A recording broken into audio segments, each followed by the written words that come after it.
Hello students, see this question. Let ABC be an equilateral triangle. A new triangle is formed by joining the middle points of the all sides of triangle ABC. And the same process is repeated infinitely many times. यहीं से पता चल रहा है कि इस question में एक इनफाइनाइट सीरीज बनने वाली है और हमें उसका सम करना पड़ सकता है। अब देखते हैं क्वेश्चन में क्या बोला है। P is the sum of perimeters and Q is the sum of areas of all the triangles formed in the process. तो दो सीरीज़ बनेंगी, एक P के लिए एक Q के लिए, और आपको उनका सम करना पड़ेगा and then you can find the relation between P and Q। तो देखो क्वेश्चन कुछ इस तरह से है। एक ट्राइंगल है आपके पास, ठीक है, फिर उसके मिड पॉइंट्स को ज्वाइन किया गया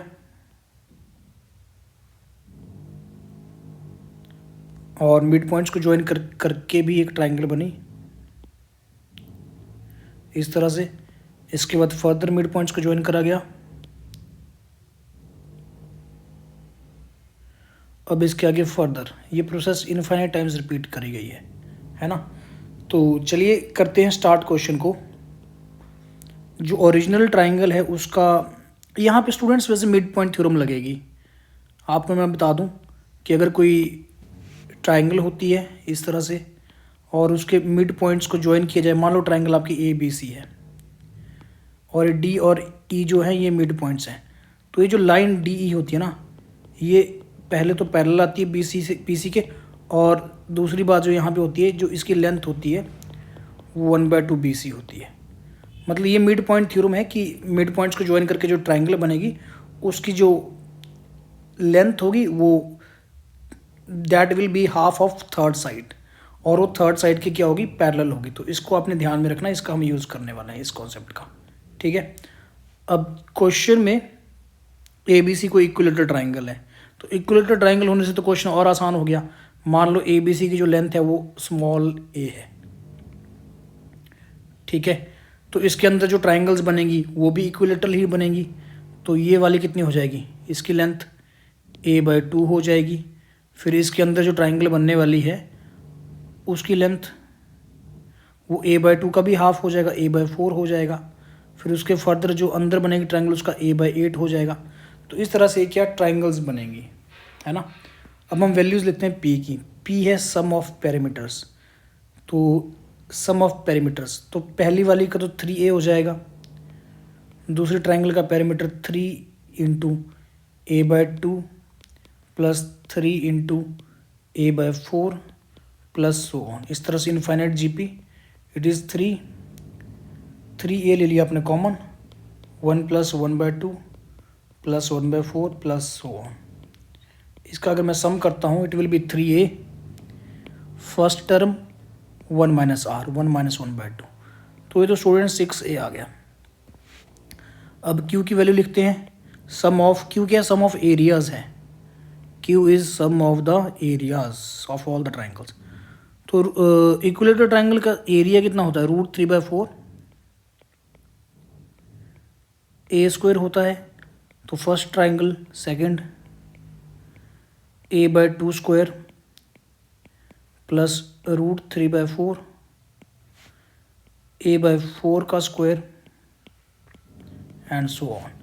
इसमें आप √3/4 कॉमन ले सकते हो।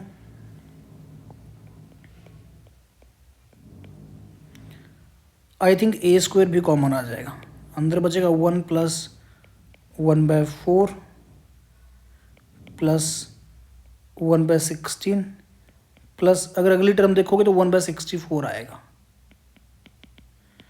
इस सेकंड सीरीज में जो फर्स्ट टर्म है वो है आपका 1 और जो कॉमन रेशो है वो है 1/4, ठीक है। तो इस इंफॉर्मेशन का यूज़ करके हम फॉर्मूला लगाएंगे a/1 माइनस r, ये ऐसे इन्फिनिटी होता है GP के लिए। तो अगेन इसका यूज़ करेंगे, it will be √3/4 a², first term is a and r is 1 minus 1/4. Further it will be √3/4 a² into, students यहाँ पर कितना आएगा, यहाँ पर 4/3 आ जाएगा। अगर आप देखेंगे 4/3, so finally it is a² divided by √3। अब अपने को p और q में रिलेशन चाहिए, तो p की वैल्यू कितनी आई थी, p आया था 6a, तो यहाँ से a की वैल्यू आ जाएगी p डिवाइडेड बाय 6। इस वैल्यू को पुट कर देते हैं q में, q is a² by √3, so it is a की वैल्यू हो जाएगी p², p/6 ना, तो 36√3 आ गया। So we can write p² equal to 36√3 into q।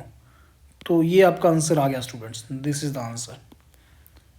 देखते हैं कौन से ऑप्शन में ये है हमारे पास, p² equal to 36√3q।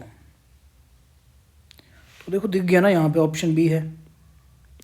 Question आसान था, बिल्कुल डुएबल कैटेगरी का। सीक्वेंस एंड सीरीज एक इजी चैप्टर है, और यहाँ से वेटेज भी ठीक है इसकी, 2 क्वेश्चन तो आ ही जाते हैं जेईई मेन में। तो इस तरह से आप इस क्वेश्चन को कर सकते थे।